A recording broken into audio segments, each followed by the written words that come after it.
If you've ever had a moment in your life that you have measured yourself and come up short, if you've ever poured yourself into an individual, a company, a ministry, a place or thing, and didn't get the results you expected. If you've ever been good to somebody who wasn't good back,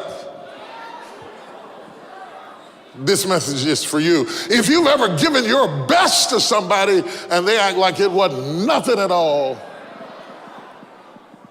then this one, I don't know about next week or the week after that, but this one is for you. I'm going to talk about the fight with frustration. The fight with frustration. This is the Potter's Touch. Welcome to the Potter's Touch. I am your host for today, Sarah Jakes, and this message is for anyone who's frustrated with things not going the way they hoped they would. Instead of throwing in the towel and saying, I've had enough, Bishop Jakes has a very special message for you. Perhaps I should take a moment and digress, if you will, and just cause you to understand, for those who might not be aware, that this is Moses, the pastor of the Old Testament. Bad. One day I'm going to do a leadership book just on Moses alone. Now, I've learned more about leadership from Moses. He's absolutely amazing. His name means drawn out. He was called out of the water. God calls a leader out of the baby who was called out of the water and calls a nation out of the leader, drawing them out. There's always with God a drawing out. Ooh. All those who are spiritual say, ooh. God draws things out of you, things you didn't even know you had in you. He's always drawing them out of you. They don't always appear instantaneously, but over time, God uses life to draw things out of you you didn't even know you had. Moses is a derivative of life experience. It took a while, but God drew him out. Oh, it only took a moment to draw the baby out of the water, but it took a while to draw the leader out of the baby. If I say nothing else, I have preached with that alone. It only takes a moment to draw the baby out of the cradle, but it takes a while to draw the woman out of the baby. The baby comes out of the woman much quicker than the woman comes out of the baby.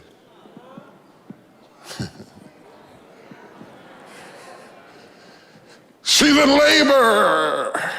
The water breaks, the baby comes, boom! You bring the baby out of the woman, and then you spend the next 40 years trying to bring the woman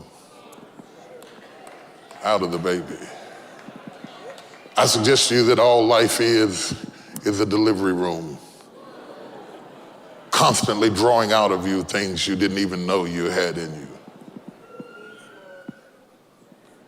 He was raised to think like an Egyptian, but he had the blood of a Hebrew, and the fighting he saw in the street was the fighting he had on the inside. Do you know what it is to have a fight on the inside while you deal with fights on the outside?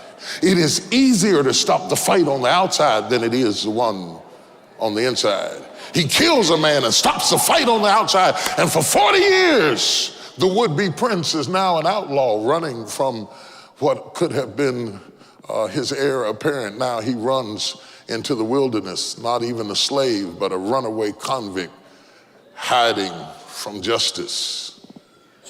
And there he has an encounter with God. And God says, go to the very place that you're running from and tell Pharaoh I said, let my people go. This is an amazing moment. Can I take, you told me to take my time, so I'm gonna do it. This is an amazing moment, not only because he goes back to the very place that he's running from and has to face what he's afraid of. That's something all by itself. But it's an amazing moment because he gets to become the leader of the people that he is connected to but never got to bond with.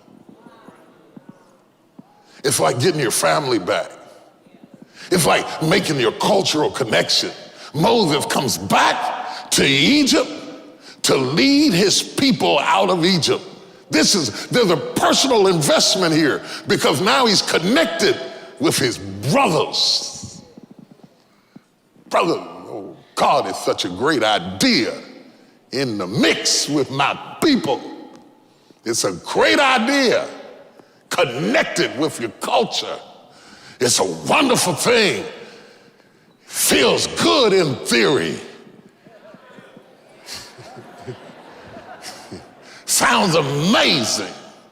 We eat the same stuff. We like the same colors. We dance and move the same. It's cool hanging out with my folks, especially when you never had it. But sometimes things are better in your head than they are in real life. So he comes to his own people and he starts leading them out, and he's got God's power and he's got God's hand and he's got God's might, and he's trying to lead them out of something bad into something good. And you think they would like you because you know you want to be liked because you're back. And he's leading them out from slavery, and they're fighting the one who's leading them out.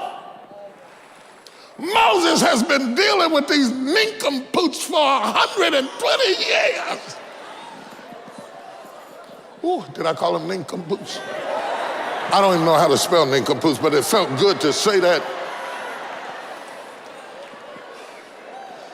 He has been through hell and high water. The kind of stuff you go through that only life can teach you. Life is a university. My mother was absolutely right. It is absolutely a university. And whether you want to take the classes or not, you got to take them every day.